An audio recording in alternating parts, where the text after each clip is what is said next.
Daniel Hayes had always kept a careful ledger of his life. Columns for ambition, friendships, relationships, and a running total labeled career. It was the sort of spreadsheet habit that made him laugh at himself until it didn't. At 29, associate partner at a mid-tier corporate law firm in Chicago, with rain-slicked windows that looked out over the West Loop, Daniel's life looked tidy on paper. He was organized, deliberate, and, to colleagues who liked him, reliably decent. He'd grown up a Midwest kid who learned to take responsibility, say thank you, and apologize when he was wrong. He thought those habits would be enough for everything. Claire Bennett was someone who taught him that habits aren't always the same as desire.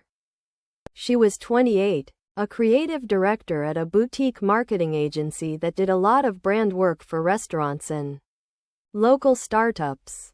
She had an aesthetic sensibility that made Pinterest look like a suggestion box and a laugh that cut through Daniel's cautious veneer like sunlight through Venetian blinds. They met at a mutual friend's dinner party, Vanessa and Ryan's place downtown. Wine and charcuterie and an exhausted debate about whether modern architecture could ever be warm. Claire had argued for warmth. Daniel had argued for honesty. They'd stayed talking, found each other's jokes funny, and 3 months later they had an easy domestic rhythm. Sunday biking through Lincoln Park, grocery runs where Claire insisted on the good cheese, and late-night conversations about where they wanted to live and how they would raise kids, if they had them.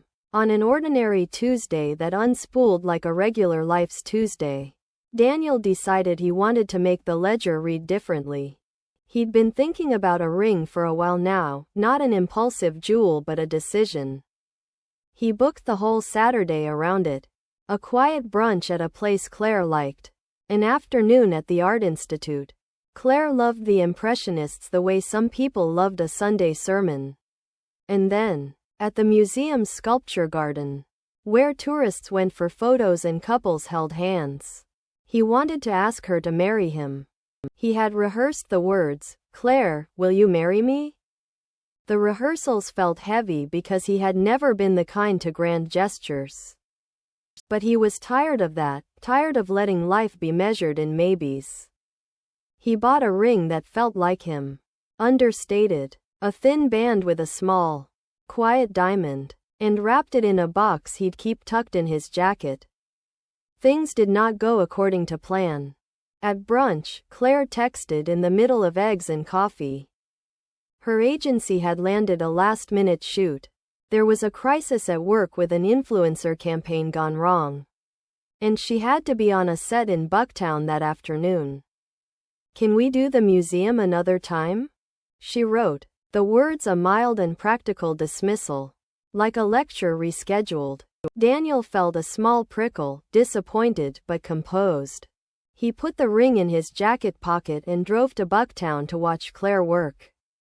She moved on set like a conductor, commanding, focused, and adored by the crew. He loved watching her in action. After the shoot, bleary but triumphant, Claire hugged him and said, "I'm sorry today was chaos. You saved the espresso, though." It was a compliment and a soft apology. Daniel took it as enough. That evening, watching a Netflix documentary with the lights low, he reached for the ring. Claire was mid-laugh about something in the show. Daniel's hand hovered, the moment shimmering with all the possible futures the ring represented. He opened his mouth and the sound of the apartment. Books whispering on the shelves. The hum of the refrigerator. Suddenly seemed outsized. "Claire," he said, and the word felt like the hinge of something. She turned toward him, curious. And he blurted, "Will you marry me?" There was a beat of real silence that should have been the suspense of yes or no. Instead, Claire's expression tightened into a look Daniel would later scrape off like a bruise. A practiced, careful politeness. "Daniel," she said, softly, "I don't want to make promises I can't keep. I love you. I care about you. But I'm not ready for marriage, not now. I have my career. And the agency is growing so fast. And I don't want to bring you into that with this pressure. Maybe later. She reached for his hand. But the motion felt like an admission she owed him. Not an embrace. The words landed with the flattening inevitability of a folded note. For a moment Daniel thought she might cry and say yes. She didn't. She folded the conversation into kindness and practicality. The two tools she used to steer both boardrooms and relationships. They ate the rest of the evening in a kind of exhausted civility. Claire was gentle but firm. She loved him and loved herself enough, she said, to keep from promising something she couldn't sustain. He packed his ring back into his jacket that night and slept badly while Claire dreamed of campaign strategies and influencer contracts. When he woke up alone, with sunlight falling across the pillow where she had been, the ledger felt wrong. There are different kinds of rejections. Some are blunt and freeing. Others are a slow narrowing of possibility. And Claire's felt like the latter. It was not that he resented her career. He admired it. The anger that began as a thin ribbon of disappointment was not merely about being told no. It was the quiet ache of standing on a platform and realizing the person you wanted alongside you had a different stage in view. They didn't break up that night. They tiptoed instead. There were conversations about timing and boundaries, about where each person's identity lived. Claire remained committed to the agency. Daniel tried to be supportive while also nursing a bruise he couldn't quite name. Friends tried to help. Vanessa, Claire's college roommate and now the kind of friend you could call at 2 a.m., offered coffee and pep talks. Marcus, Daniel's law school friend and partner in misery for the firm's corporate grind, came over with takeout and the kind of humor that loosens jaw muscles. They did the usual things. Group dinners, double dates, trivia nights where they all pretended everything was normal. Time passed. Life continued at the velocity two people in their 20s construct between career trajectories. Claire's agency signed bigger clients, and her name gained a certain cachet among local creatives. Daniel worked late nights that paid dividends. A recognized case won, a coveted promotion, a raise that made his spreadsheet read differently. He buried himself in the tidy columns of the ledger because the waiting made him dizzy. Because the alternative, constant yearning, felt like a barometer he couldn't control. A year from the failed proposal, everything looked like it had been sorted by a mechanic with a soft hand. Claire's agency had launched a city-wide campaign for a restaurant chain. She was on the agency's public relations materials. She had a string of freelance projects on the side and a roster of influencers who adored her eye. She tweeted, made tasteful Instagram posts, and maintained a LinkedIn that read like a curated success story. Daniel's career had its own momentum. He became partner at the firm. Not the meteoric ascent of a TV drama but a steady, earned advancement. He worked on pro bono projects, served on a nonprofit board, and for all his spreadsheeted life, he found ways to fold in small acts of service that pleased him. Eventually he met someone, a woman named Maya Patel, an attorney he crossed paths with at a legal clinic serving small businesses. She was 30, smart, kind, and profoundly ordinary in ways that made Daniel feel less like a project and more like a person. It wasn't instantaneous fireworks. Relationships at this age rarely are. But a slow accrual of warmth, shared breakfasts, loyalty, and an affection that asked for less dramatic proof. They married in a small ceremony 3 months after they announced their engagement. A quiet affair under strings of lights in a friend's backyard with family and a few colleagues. The wedding photos, posted on Instagram with a tasteful caption about love and partnership, stung a little when Claire saw them. Not because Daniel had married. He upheld his right to live. But because the images suggested a kind of life he'd once expected to build with her. The photos were everywhere. Maya's profile glowed with joy. Daniel's colleagues commented with warmth. And an attorney friend wrote, "So happy for you both." The ledger read in neat white, "A husband, a wife, a life." Claire watched the posts like a patient examining an infection. She felt pangs she misread as longing but were, underneath, a contorted mix of regret and resentment. The proposal had failed and she told herself it was the right choice. Now the right choice looked like someone else's happily ever after. Social media, that curated hall of mirrors, allowed Claire to reconstruct Daniel's life in ways that hurt. The photographs of Daniel and Maya at the courthouse. The engagement party where Daniel lifted Maya's hand and laughed. The honeymoon photos of cobblestone streets and scarves. Her friends noticed the shift.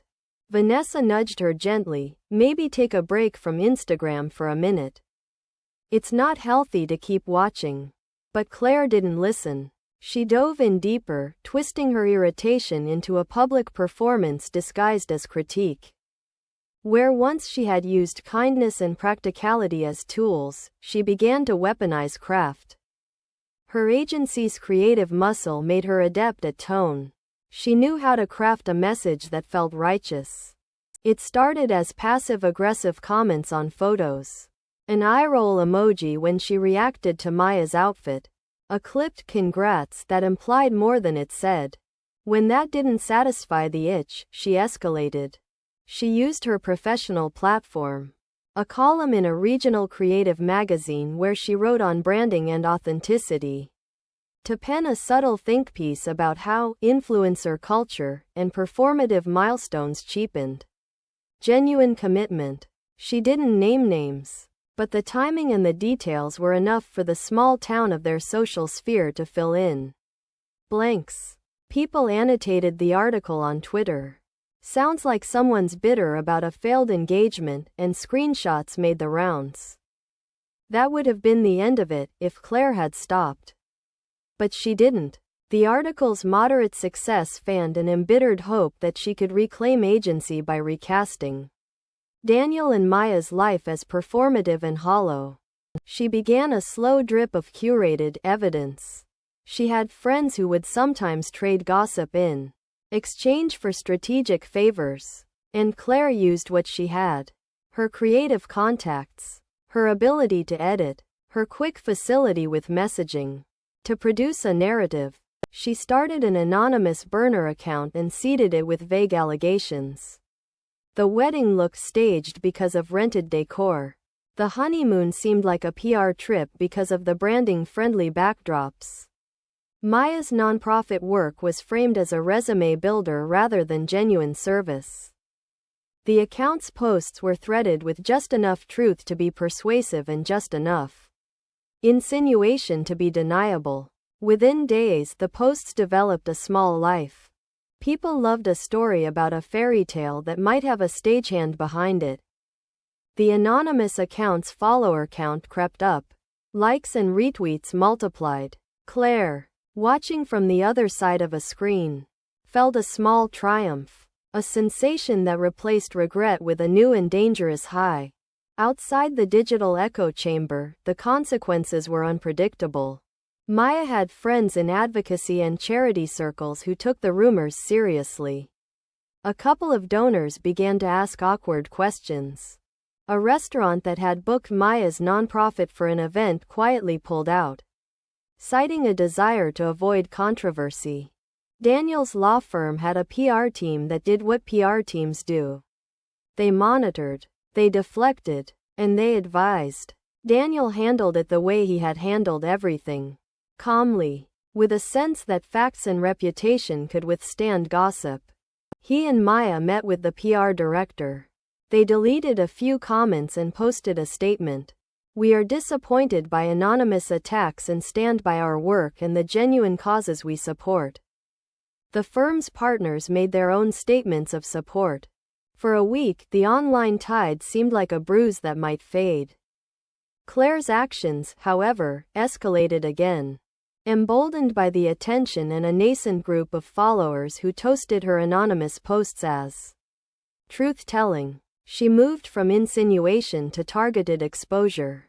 She created fake screenshots that suggested Maya's nonprofit had accepted a donation from a dubious source. She doctored an email thread to make it appear that a small donor had been promised publicity in exchange for funds. She started forwarding these fabricated artifacts to journalists, to disgruntled donors, and, catastrophically, to key contacts at her own agency.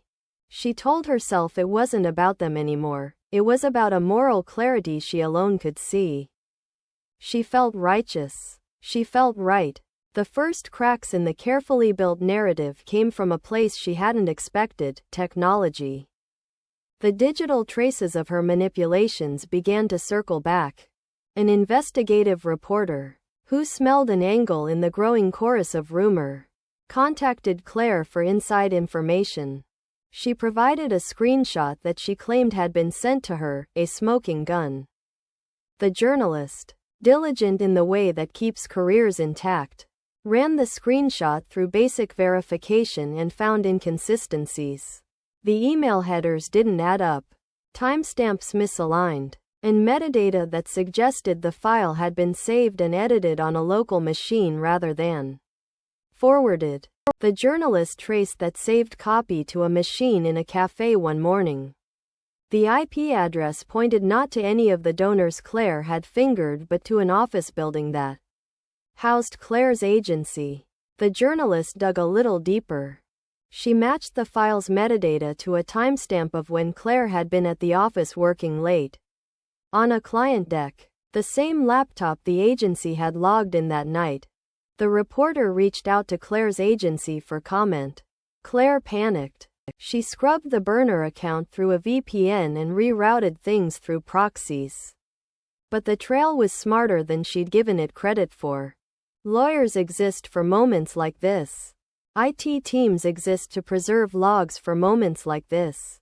Journalists exist to follow breadcrumbs for moments like this. The metadata, the proxies, the timestamps, the internal login records. None of it could be fully erased. When the reporter published the story, it was surgical. The headline read like a scalpel. Anonymous smear campaign against local nonprofit traced to marketing agency insider.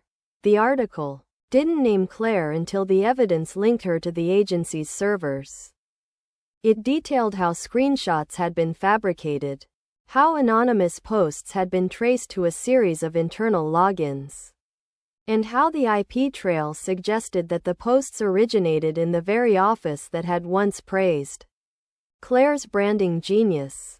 The piece quoted donors, the agency's PR director, and a Kroll-style analyst who explained how metadata leaves shards like teeth marks on digital objects. Claire's phone melted into the sound of incoming calls and the whirring of Slack notifications. Her agency's partners called, first to ask whether the accusations were true, then to express disappointment, then, in precise corporate language, to warn that the firm's brand was at risk. Clients canceled contracts citing reputational concerns. One by one, the scaffolding of her career, built of goodwill and creative accolades, shuddered. The agency, mindful of litigation and fiduciary responsibilities, put Claire on administrative leave pending an investigation. Social media was merciless. Former followers turned on her with a ferocity she had once directed at Daniel and Maya. The burners she had used were seized as evidence in the inquiry. Her friends, some of them, evaporated like dew in sun. Vanessa texted, then called, then arrived at her apartment with a suitcase. The way friends show up when they think you might need help.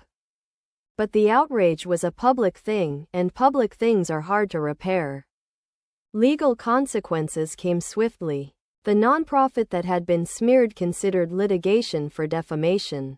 Donors threatened to pull funding unless there was a full accounting. Claire's agency, fearing contagion, severed ties. The local chapter of the American Marketing Association rescinded an award Claire had received the year prior. Invitations to speak at panels vanished. Overnight, Claire had traded a curated brand for what looked like a confession of bad faith. What Claire had not counted on was the human fallout. Her parents, who had once admired her career trajectory, found the stories online. They called her to ask what had happened. Her mother's voice on the phone, the same voice that used to buoy her, now trembled with disappointment. Her father, a quiet man who believed in work and consequence, tried to give advice about fixing things. Claire floated on a physical numbness, an autopilot that moved through phone calls and legal advisories as if an outer life were happening to someone else. At the firm, Daniel did not celebrate. He had, by then, learned that public shaming leaves marks even on observers. He and Maya watched, appalled, as the woman who had once been his fiancée imploded into a story in the local press. They issued a statement that was measured and compassionate. "We are saddened by the unfolding events. We believe in accountability and also in empathy for anyone caught in the crossfire of their own mistakes. But in the court of social media, sympathy is a currency that requires certain credentials." The hashtag campaigns marched on. The agency paused Claire's benefits and then, days later, terminated her employment for conduct unbecoming and a breach of trust. They released a formal statement about their values and the need to protect clients. The marketing community distanced itself. Opportunities evaporated like heat. Claire tried to fight. She hired an expensive defense lawyer who advised her to issue a mea culpa and to work toward restitution, an apology, an offer to fund the nonprofit she had harmed, and a transparency campaign to restore trust. It felt performative to her, and part of her resented the idea of performing at all. The crash had been violent and, in her mind, undeserved. She had been angry and she had acted. The law, however, is indifferent to feelings. In the end, the investigation's findings were clear. The doctored screenshots and the way they had been distributed could be traced to a terminal in her office and to accounts she had set up. The evidence was not a story's worth of allegations but a data-rich trail. Confronted, Claire did not deny everything. She admitted to some actions and denied malice, aforethought vindictiveness. But intent mattered less than impact. The non-profit's board, already bruised, accepted the apology after months of negotiation and a financial settlement. Legally, the case closed with a cease and desist and restitution. Publicly, the verdict was more ambiguous. Claire's name would remain searchable in ways that would obstruct a return to the industry that had made her. She left Chicago for a while after that, needing distance from the place that had witnessed the collapse. She took a short-term teaching gig in a Midwestern college. Adjunct, part-time, not the marquee career path she'd planned. It was enough to start paying back the settlement. She went to therapy and read books about anger and projection until the words blurred and the page turned itself. What she kept replaying, like a song you can't stop humming, was how small choices compounded into catastrophe. The proposal that had been so ordinary, the not now that so quietly redirected their lives. Those moments were not grand in themselves, but they had been the fork in a road. And Claire had walked in a direction that used skill her job had taught her for something darker. She had weaponized her craft, convinced herself that she was righting a perceived imbalance, and in doing so had sacrificed more than she had intended. She had not only destroyed her career, she had, in ways that would take years to untangle, dismantled parts of her identity. Daniel, too, carried changes. He lost some friends who thought he should have been more charitable in his public statements. He gained others who admired his restraint. He and Maya kept their wedding photos in a small frame by the kitchen sink. They continued pro bono work with the same small nonprofit that had once been attacked. doubling down on support because the people behind those organizations are, he had learned, real and not collections of Instagram moments. Conversations that might have been gentle apologetics became, instead, learning moments. Daniel and Maya attended panels about online harassment, chaired roundtables about public rhetoric, and spoke, sometimes, about the human cost of digital campaigns gone wrong. They understood that their lives in public were privileges and that privilege required a kind of stewardship. Claire's story, in time, became cautionary rather than sensational. She taught a class on branding where she made a point, blunt and honest: craft is a power tool. Use it to build, not to burn. Her students appreciated the honesty. Some of them were wary because the teacher's past glinted in footnotes of their local news. But a few years later, when one of her students achieved a successful, ethically built campaign, Claire felt a small, patient satisfaction she hadn't felt in months. Repair is slow, but possible. News cycles move on. Scandal softens, outrages calcify into case studies. Claire rebuilt something that would never be the same as what she had before. A career no longer built on accolades but on late nights of honest teaching and occasional consulting. Transparent, careful, with clauses in contracts about ethical behavior that she enforced personally. She recognized that she would be judged by her past actions for a long time. That regret is not a punishment but a teacher, she told herself. Regret, done well, becomes caution. There are no tidy moral epilogues in real life. The ledger was never completely reconciled. Daniel and Maya had a life that folded in joy and work and vulnerabilities. And they knew that the reminder of what had happened would float in the background. Claire lived with a quieter life that occasionally felt like a shadow of her former headline days. But also, slowly, gave her a depth that a year of viral attention never could. Once, several years after the scandal, Claire attended a conference where Daniel and Maya were on a panel about reputation and responsibility.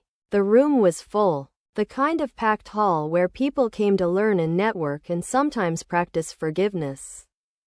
Claire sat in the back row, hands folded, and watched them speak with the measured empathy of people who had been through unwanted headlines and come through the other side with a responsibility to tell others what they'd learned. After the panel, she approached the pair. Daniel looked older than he had at 29, less polished, more human. Maya smiled like someone who'd forgiven and also protected herself. Claire offered an apology that was not performative but honest. She spoke of how she'd cut herself on the tools she had used for a living. How she wished she'd turned them toward something restorative instead.